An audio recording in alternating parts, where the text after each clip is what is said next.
Hey everyone, in this video I'll show you how to schedule a meeting in Microsoft Teams. Let's get started. First, launch the Microsoft Teams application on your device.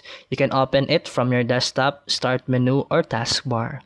And after that, go to the calendar tab and locate on the left side of the screen. Then click New Meeting at the top right corner.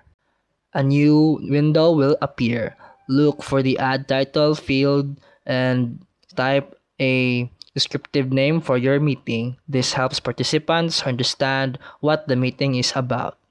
To invite people, start typing their names, email addresses, and phone numbers. In the attendees field, Microsoft Teams will show suggestions automatically, making it easier to select the right participants. Next, set the date and time for your meeting. Choose the specific start and end time. Set it as an all-day event or make it recurring meeting if it's happen regularly. Don't forget to include your important details or notes in the description box. Once everything is ready, click Send and Microsoft Teams will automatically schedule the meeting and generate a meeting link. You can then copy and share the link with your attendees. And that's it for today's video. If you found this helpful, please like and subscribe for more videos.